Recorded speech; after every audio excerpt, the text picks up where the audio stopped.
Guys, if Han Solo discovers a better type of coaxium fuel for the Millennium Falcon, he can either get where he's going quicker, he can get where he's going cheaper, or he could take the Millennium Falcon somewhere that no one has gone before. We're going to explore the mixing of sci-fi metaphors as well as the power of AI to really just change everything and make everybody way better on this episode of the Learning Geeks podcast, starting now.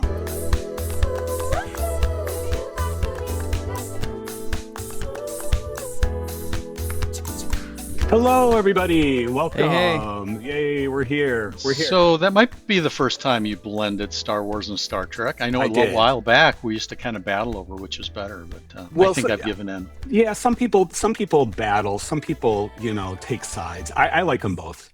I like them both. If I had to choose, I would pick Star Wars, though. Just like I Cubs heard and that Sox, if I had to choose, I'm going to pick Cubs. I heard that they're thinking of a new Star Trek movie. Yes, that's true. That's happening. So Yep. that's good. Yep. That's good.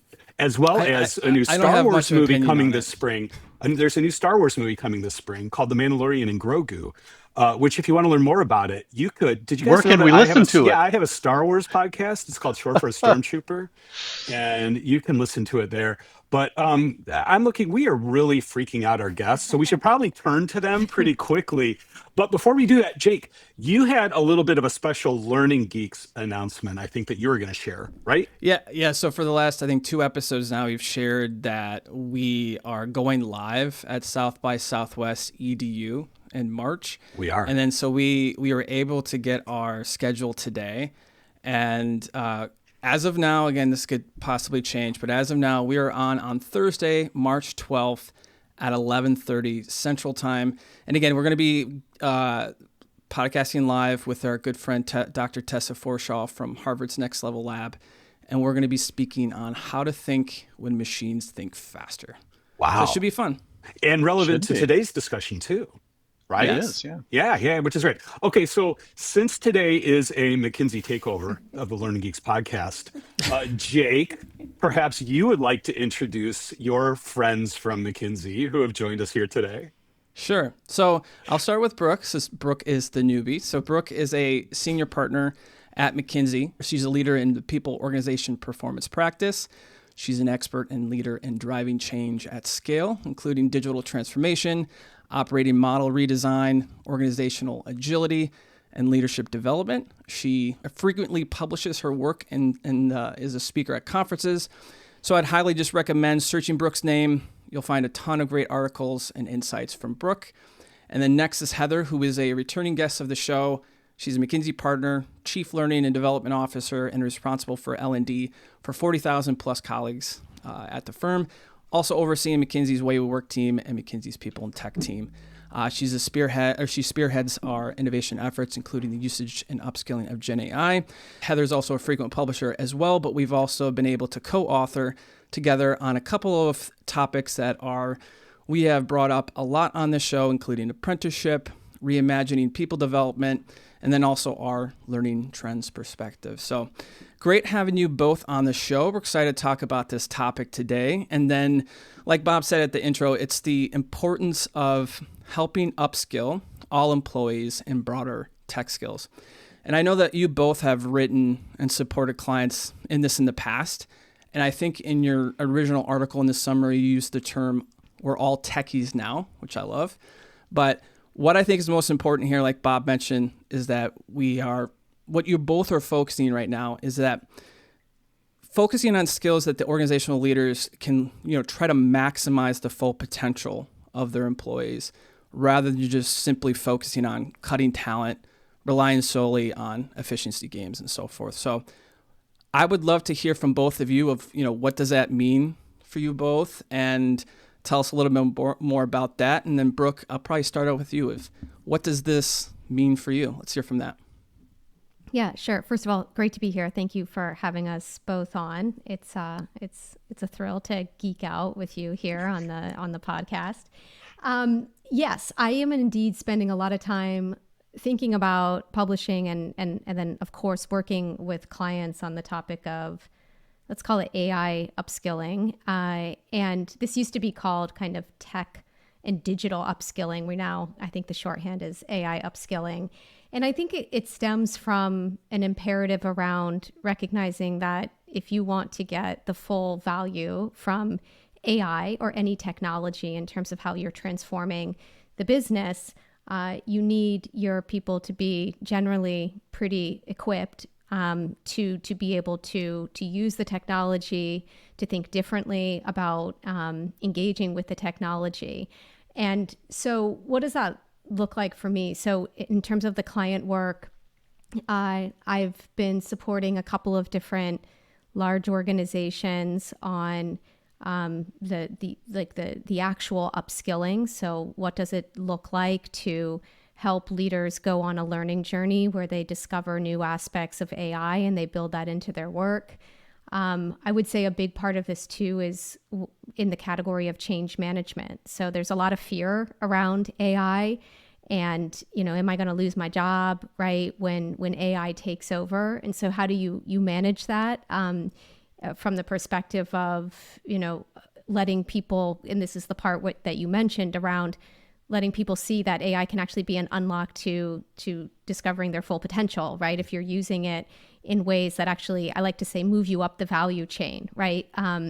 So there's a lot of change management. And then I would say the third thing that I'm really focused a lot on is understanding how organizations need to evolve to make space for AI, meaning how do workflows look differently, like an actual process or a decision-making flow. How do you organize differently in terms of boxes and lines and roles and responsibilities, again, to try to get the full value from AI? And that is actually a different kind of upskilling around thinking differently about platform models or agile teams, cross-functional teams that are organized around outcomes.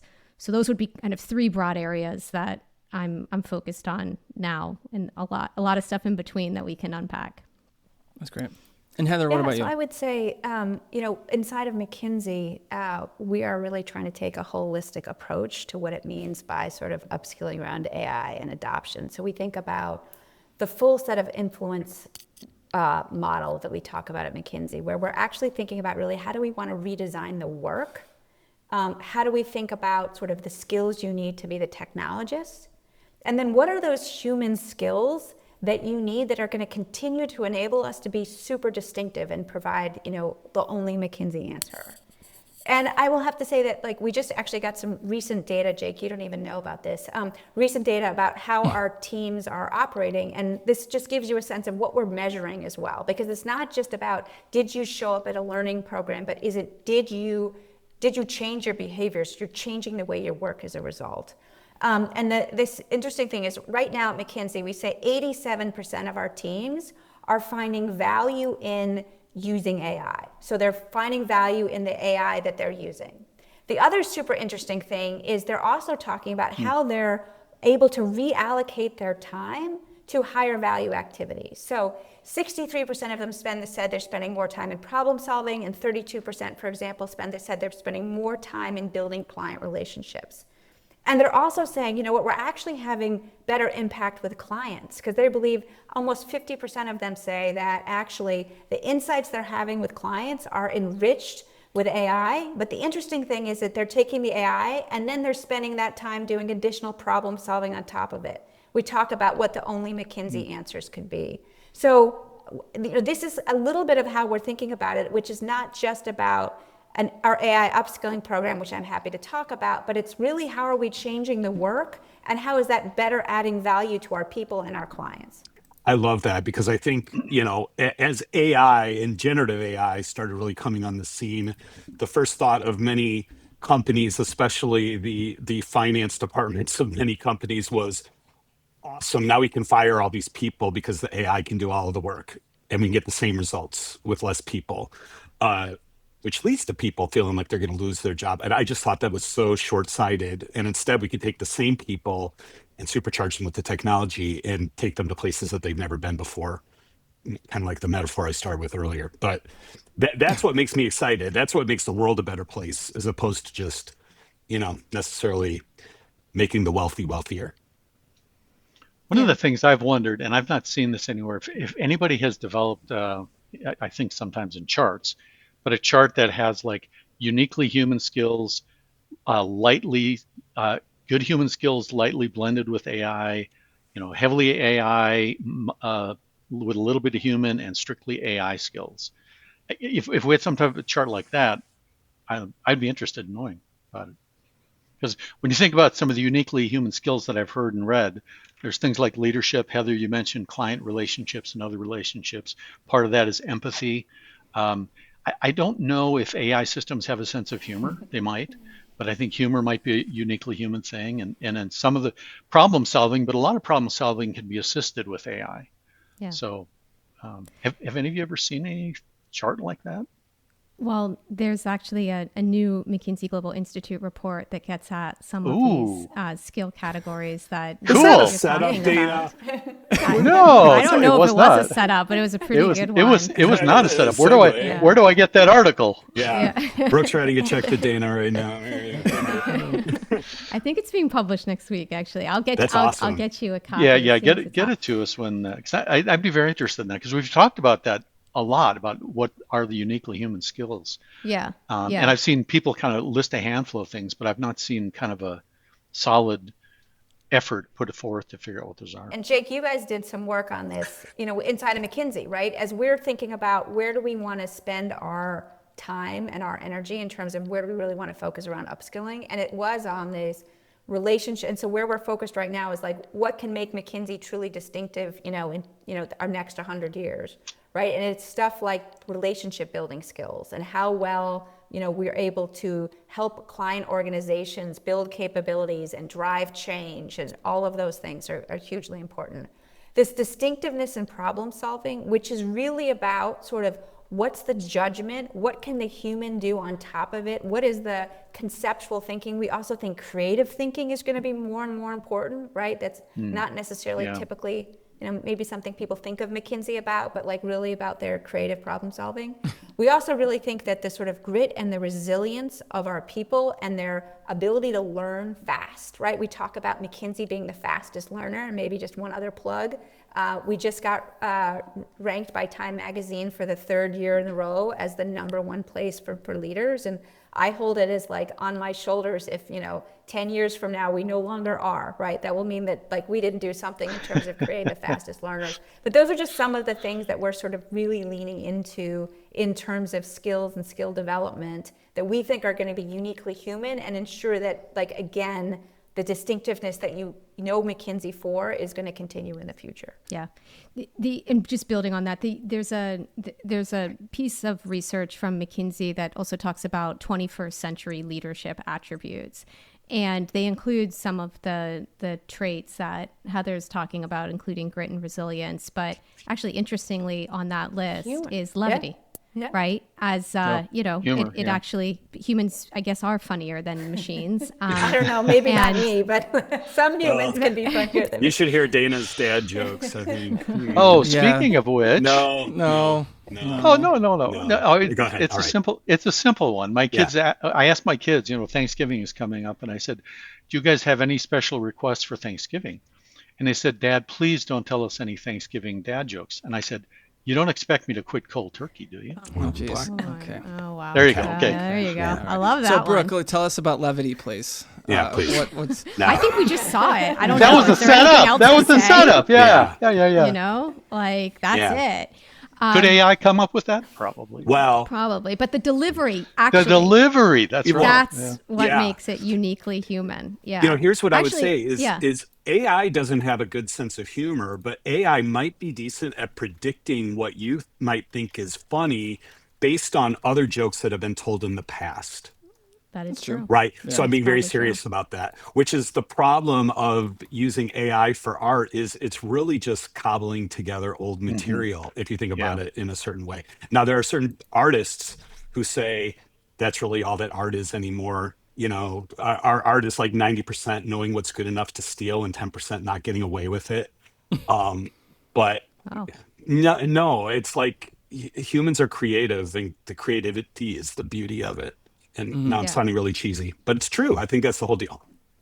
Well, and Yeah, I think that's right. And the other thing that is connected to that was also on our list from the research was this notion of positive energy. And I connect that to a lot of people talking about leaders as storytellers now.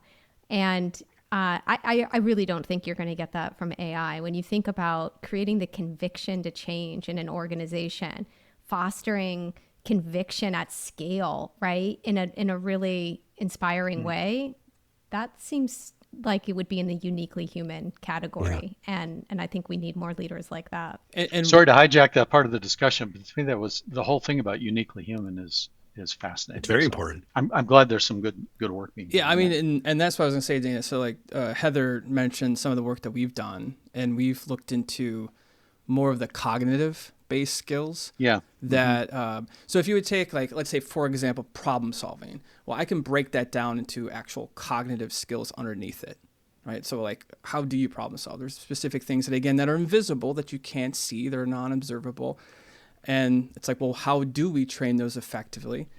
Because again, we typically train or focus on skill building that stuff you can see. So now we're trying to see what are the stuff that you can't see. And that we think those are stuff that we don't believe that AI really is distinctive at, and we think that that's more effective with the human side. Well, and I think, Jake, the other piece that I think is really important as you take down these cognitions is what is at risk too, right? So one of the other things we've taken a look at is like, what are these skills at risk because AI could potentially replace them? And so, we know we need to develop folks like Brooke, who are these amazing integrative thinkers. But if, there's this particular cognition or capability that, like analytic thinking, that's a building block for that, and AI is taking that away in some way, shape, or form in terms of the apprenticeship and your at-bats at that skill, what are some other ways we can then continue to develop that skill? And this is where AI is also, while there's a risk associated with AI potentially eroding the skill, there's also an opportunity for AI to play a much more of an apprenticeship role in helping you build those skills and enabling you to do more contextual, deliberate practice on those things. So Brooke, turn it over to you, and you have a lot of experience in change and doing change initiatives and at organizations. When it comes to building tech skills, what do you think are some of the barriers that organizations face, especially like today, but even in the past? But what do you think are those barriers? Yeah, well, a couple things come to mind. One is not, and I think I'm building on what you said, Heather, not creating space to practice, right? Like you're not going to learn a tech skill kind of by just showing and telling, but rather doing it in the flow of work. So when we designed this tech academy at a big consumer company, we really made sure that all of the curricula, if you will, was designed around the application in the context of work. And that means getting really specific around what a role does, right? And being tailored in that way to, so that someone can take a nugget and then apply it, and it really means something to them in their role and their work. The other thing that strikes me in a completely other different context, working at a large manufacturer, and we're doing an AI transformation there. We're transforming one of the most critical parts of their business, and it has to do with scheduling, right? That might sound maybe simplistic, but it's far from it. If you're thinking about thousands of different inputs across a massive manufacturing site and organizing those in such a way that you optimize outputs, it's a huge issue. And so using AI to really think about this differently. But what we've found is that you can use all the AI that you want in the world, but if you're transforming a process that's just terrible, you don't actually change anything for the good. Yeah. So that is like one of the barriers that I've seen to really getting to true value here in terms of some of the upskilling, is really thinking through, like, do we have the right context in which we're working? Maybe we actually need to do some really basic things first, like understand the process flow, and then think about how to transform it and upskill in that way. But that's been a huge unlock for us. And it's funny, like, if you ask someone at this organization, they would say that the greatest change so far has come from actually just transforming some of these workflows and processes. They wouldn't even probably mention the technology at this point. Yeah. Well, it's like, what even is learning at this point? I mean, really, it's gotten so fuzzy, and the borders of it have gotten such a jagged frontier. We might need to change the name of our podcast, guys, because I'm not even sure if the term learning has any meaning anymore, or when people hear the word learning, that they think of something completely different. I mean, I think of it as what it should be, but I Okay, agree with you. what should it be, Well, Professor? no, I don't want to be Dr. Jake today. Although that would be a nice to have, Dr. Jake. But anyway, what we do is think of it as a process. And I think what is typically thought of in an organization is a moment in time, or you take someone away from something to go learn. And even when we speak with our colleagues and employees, when we ask them questions around learning, they do mention times when they've done something locally or gone to an event or done something like that. So that part is frustrating. So I get that's what you're probably saying, Bob. Like that does get a little Yeah. hard. But I think what we are saying is learning is this process. And I think that is different. But anyway, from a learning standpoint, from like a learning colleague standpoint, Brooke, to your idea of just, or like what you've shared of just workflows and barriers that exist within kind of everyday work, that is something that someone who's traditionally been a learning designer can be really good at, like analyzing the work, figuring out how they go about their day to perform, what are those gaps, and then maybe through that design, like through that analysis, you can either figure out one, barriers that exist and pain points that exist, but then two, ways to infuse, like this might be a great scaffolding spot for someone who's newer in the space that has less tenure. This could be a great mechanism where maybe we can subtly put in some, like if you're using Gen AI to help you with some type of flow, this is a way to subtly embed some coaching there, right? So I think that that's something that translates really well and opens up some doors, I think, for those that have been in the learning profession to think outside of our current role. Well, we've been talking, right, a lot, Jake, about in some of the articles that we've written about this notion of the learning function and the CLO, like the importance of them becoming not just learning designers, but work design, right? And really thinking about, how you design the work to be developmental.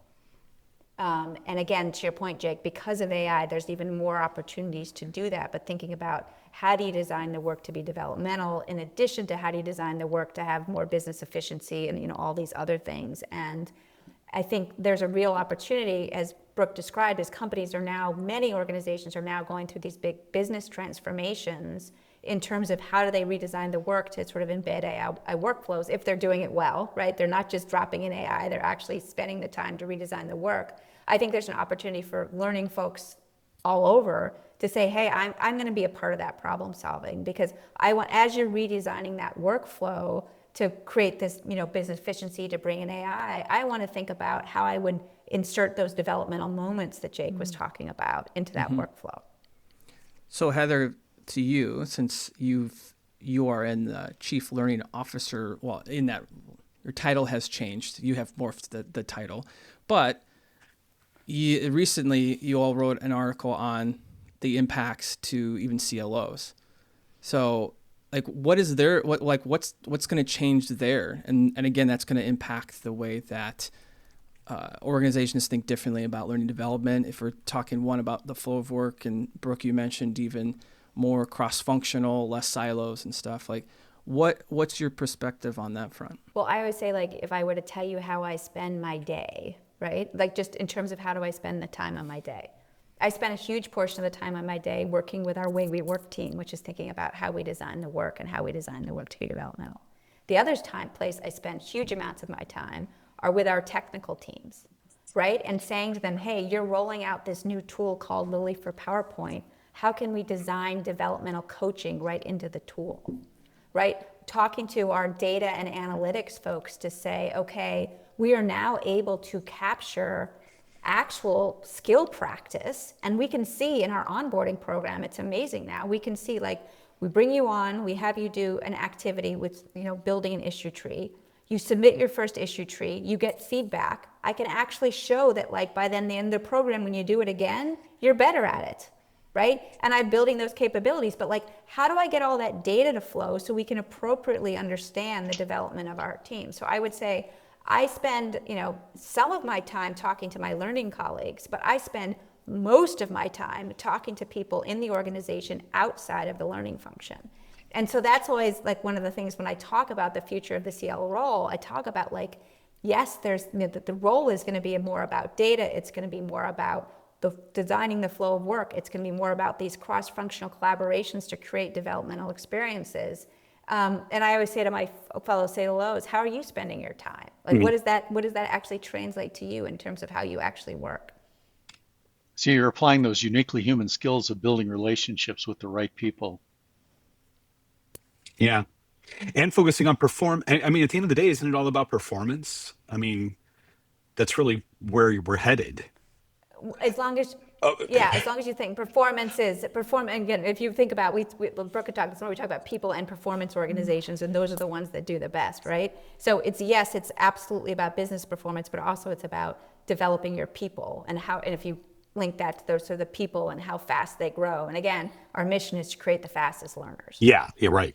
So Heather, in one of the articles, you used a phrase that really caught my attention. You talked about the CLO or equivalent role being more involved in creating developmental ecosystems. And I think that's part of what you were hitting on by talking about the technology and embedding learning opportunities. And what else can you tell us about this idea of a developmental ecosystem and the role CLOs can and should be playing? So let's take a skill that you're trying to upskill in. So feedback has been a big skill that we've been very focused on. So apprenticeship and feedback is really important, and becoming more effective at receiving feedback is important, right? So when I think about the developmental ecosystem, so we of course built some awesome training to kind of build people's skills around feedback. That's one piece of the puzzle, right?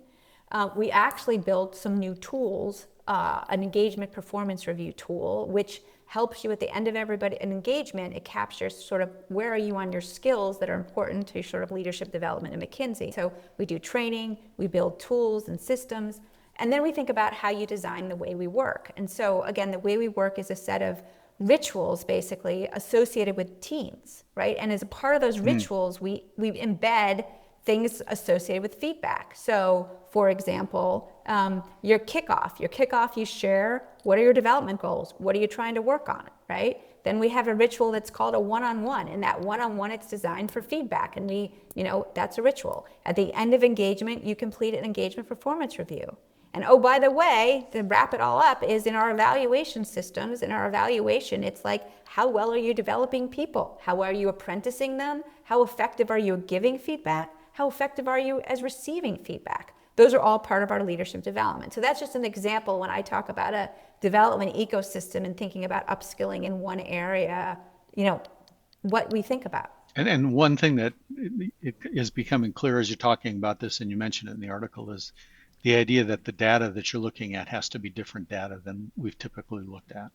Because if you're trying to understand how well someone is doing after a performance review, that's different than, did they attend the training? So Brooke, from your end, like when you've worked with other organizations, and I hear, what Heather's sharing, it feels very, very cross-functional.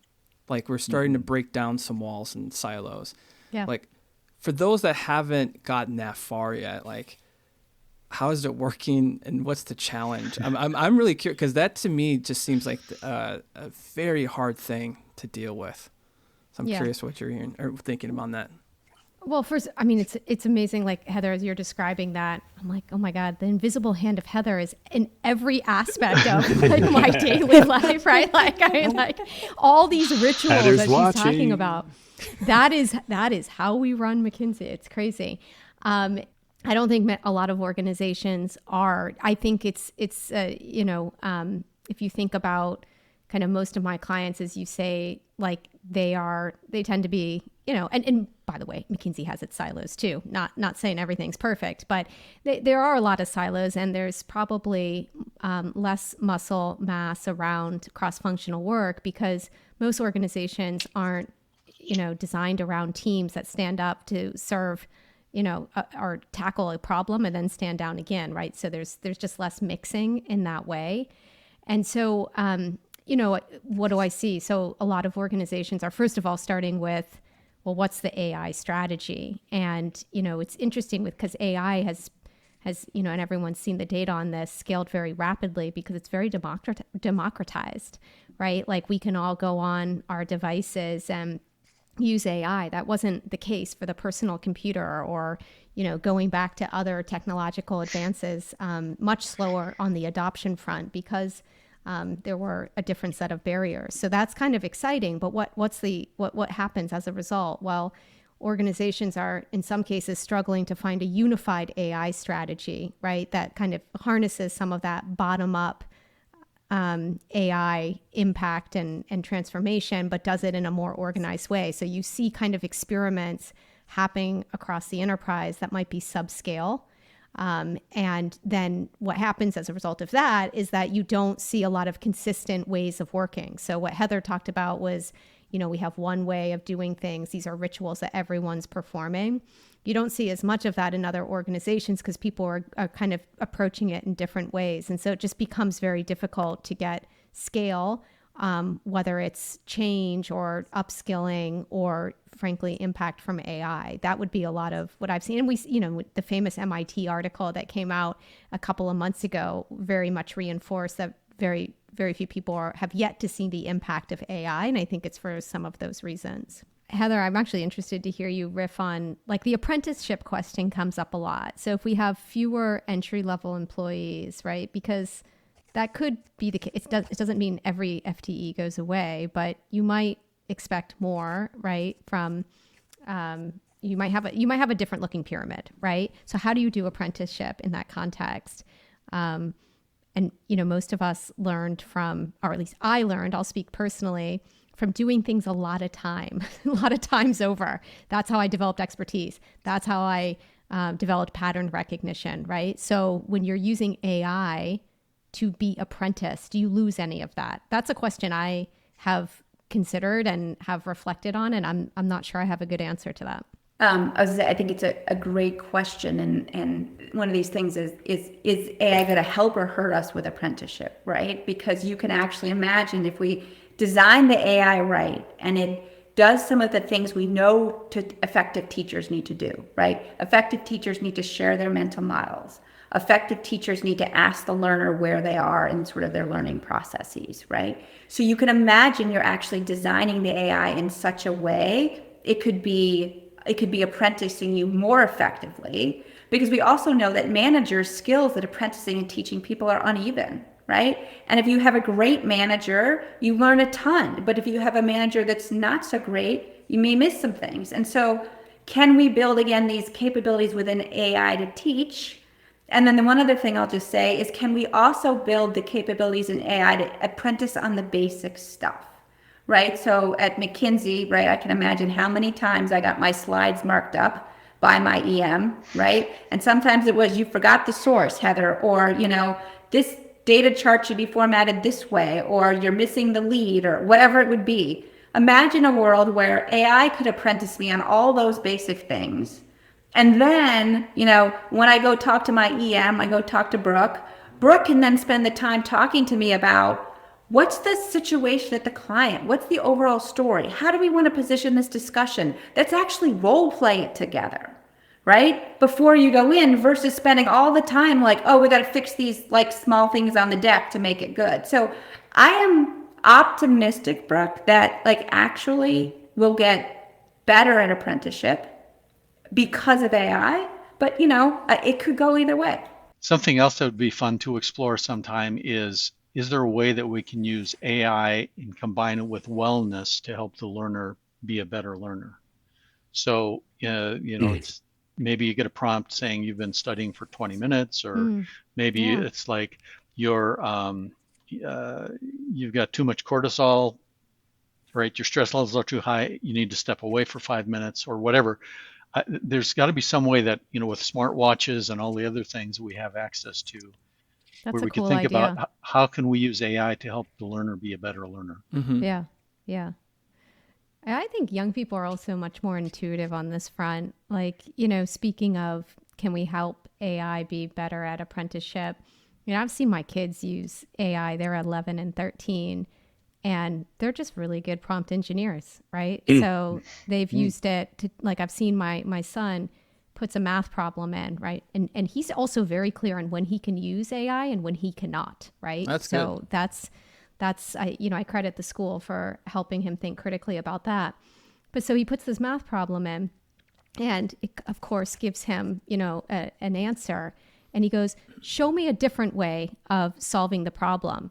And I was like, wow, I would have never thought, right, to ask that, right? And so I don't know how he figured that out, but I think it is probably just more intuitive for him, given the context in which he has started using it, right, as a young student. So I feel optimistic. Yeah. And that's helping him to be a better learner, right? To think from different angles, different perspectives. That's a great example. I love it.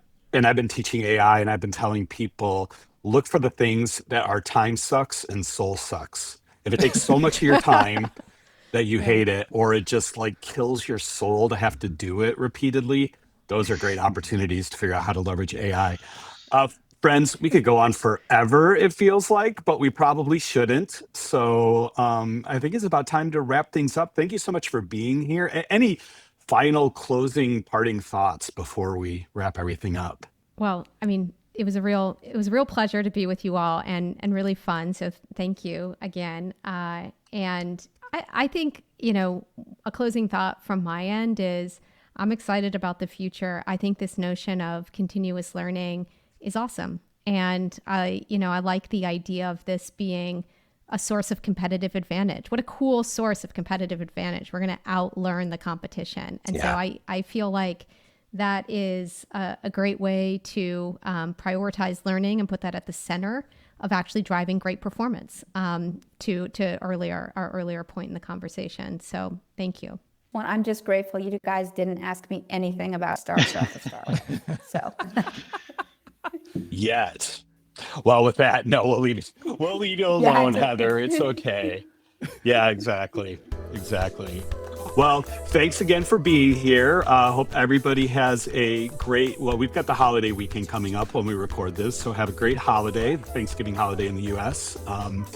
Looking forward to that. Jake, Dana, thanks as always for being here. And to our listeners, you all most of all, we are so happy that you're here, and we are thankful for you as well.